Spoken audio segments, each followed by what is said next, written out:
اللهم صل على محمد وآل محمد. حبايب قلبي، رجعت لكم من جديد وبيوم جديد ومن قناة إبداعات مختلفة. واليوم ويانا الفطور. طبعا هنا عندي سويت لهم شوربة الماش، لأن شوربة العدس بلشوا يملونها فحبيت أنوع لهم. طبعا هاي المرة الثالثة أسويها، طعمها كلش طيب بهذه الطريقة. واعذروني حبايبي إذا كنت أنشر الطبخات ومن غير ما أشرح لكم، لأن كانت صحتي شوية تعبانة. وإن شاء الله منا وغادي أشرح لكم عن كل الطبخات. هنا أنا سويت لهم رز بالشعرية، طبعا توا مصمية وهسه دا أهدر بيه. وهنا أنا راح أسوي لهم مرقة بوتيتا، ومكملين وياكم حبايبي وراح أشرح لكم عن كل التفاصيل. يلا حبايبي وياي على تفاصيل فطورنا اليوم. هنا أنا حبايبي طبعا بلشت أترب البطيخ. طبعا اليوم ما عندنا رقي، فقط بطيخ. راح أجهزه بهذه المواعين ونراويكم كل التفاصيل.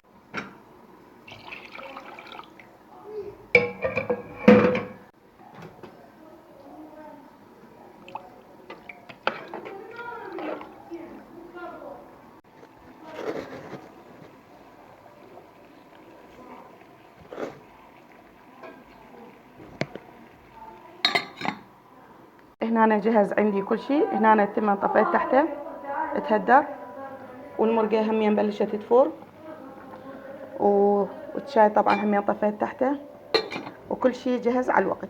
طبعا أنا أجهز الفطور بعد وذان العصر أبلش بالفطور. ما بقت عندنا غير بس الزلاطة راح أجهزها، وكملت كل شيء على الوقت. طبعا أنا أبلش الفطور بعد وذان العصر مباشرة، والحمد لله أخلص بالوقت. هسه حبايبي راح نجهز كل شيء ونراويكم الشكل النهائي للسفرة. يلا حبايبي وياي. عندي الرز او التمر وطفيت تحته، والمرقة همين بلشت تفور، ما بقى لها دقائق. والشاي طفيت تحته همينه. هنا أنا البطيخ جهزته بهالشكل هذا. سكبت الشوربة وكورت التمر وضفت عليه الراشي.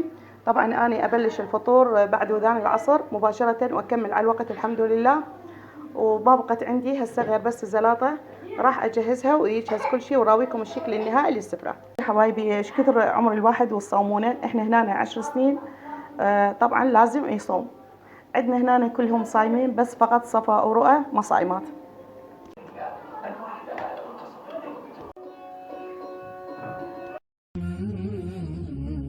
سلمت قلبي يا ربي لتغسله، رفعته لك من خوفي فأنت له. تعبت مني فكم أسرفت أتعبه، وعدت نحوك من هو كان لتحمله. الذنب يثقله والعشق يحرقه، فأين أمضي وحولي الوزر والوله. يا ربي خذوا إلي الآن إن به شوقا يرتل في حزن تبت له. فكل نبضة حب في ناظرة إليك ترجوك في شوق لتقبله. رفعته لك قلبا ملؤه أمل. يوم غدا إن شاء الله.